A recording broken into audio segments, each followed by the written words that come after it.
और श्रोमणी अकाली दल एक ऐसी पार्टी है जो पिछले 100 साल से इस लड़ाई को लड़ रही है और हमने अपने कोर प्रिंसिपल्स को ना कभी छोड़ा है ना कभी छोड़ेंगे। श्रोमणी अकाली दल के प्रेसिडेंट सरदार सुखबीर सिंह बादल साहब ने यह बड़ा स्पष्ट फैसला लिया कि किसी भी सूरत के अंदर सिटीजन अमेंडमेंट एक्ट जो सिखों को, हिंदू परिवारों को, ईसाइयों को, बौद्धियों को, जो सबको राइट देता है, जो पाकिस्तान से माइनॉरिटीज प्रोसिक्यूटेड हैं, अफगानिस्तान से, बांग्लादेश से, लेकिन इसके साथ साथ जो मुस्लिम परिवार हैं जिनके ऊपर जुल्म हुआ है उनको भी आप रिलीजन लाइंस के ऊपर डिवाइड ना करें, क्योंकि सरबत के भला मानने वाली ये पार्टी, सरबत के भले की बात करने वाली ये सिख प्रिंसिपल्स पर टिकी हुई पार्टी है। हम कभी भी इस बात को ना तो एक्सेप्ट कर सकते हैं और ना ही कभी इस बात को हमें मनाया जा सकता है।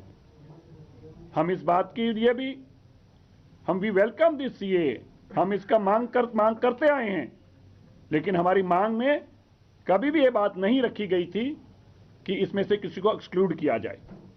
इसलिए हमारे सिख भाइयों को, हमारे हिंदू भाइयों को यहां रहने का अधिकार मिलना चाहिए। इसके लिए हम जोरदार उनके साथ खड़े हैं, लेकिन किसी को धर्म के नाम पर बाहर निकाल दिया जाए, यह भी बहुत अमान्य होगा और फिर हमारे में और उन कट्टर मुल्कों में अंतर नहीं रह जाएगा अगर हम भी उस लाइन को अडॉप्ट करेंगे तो। इसलिए हमारी पार्टी ने बिल्कुल स्पष्ट फैसला लिया है। हम इस स्टैंड को ना बदलने के लिए, इस स्टैंड को किसी सूरत में बदला नहीं जाएगा। उसके लिए चाहे हमें कितने भी हद तक जाना पड़े, ये स्टैंड हमारा स्पष्ट रहेगा। श्रोमणी अकाली दल, मैं इंग्लिश में बोल दूं इसी को? चुप चुप चुप, तो मैं पहले इंग्लिश बोल तो फिर आता हूं।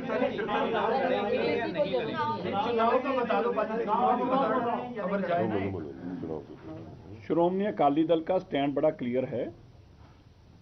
हमने चुनाव अलायंस में ही लड़ते रहे हैं। हमने चुनाव जो अलायंस में लड़ते रहे हैं, क्योंकि ये स्टैंड उन्होंने अपना डिवेट किया है, हमने अपने स्टैंड को वहीं का वहीं रखा है, इसलिए इस चुनाव को हम नहीं लड़ेंगे। अकेले भी नहीं लड़ोगे? अकेले भी लड़ेंगे। देखिए, पर्पस चुनाव लड़ना नहीं है, पर्पस हमारी आवाज है, और अगर हम अपनी आवाज ही नहीं उसको बुलंद कर सकते, उस चुनाव का लॉजिक नहीं है। हम ये स्टैंड हमारा जो था, हम उसके लिए खड़े थे, और हम लॉन्ग स्टैंडिंग अलायंस पार्टनर हैं एनडीए के। क्योंकि हमें ये स्टैंड को बार बार बदलने को कहा गया, इसलिए हमने ये चुनाव को ना लड़ने का फैसला लिया।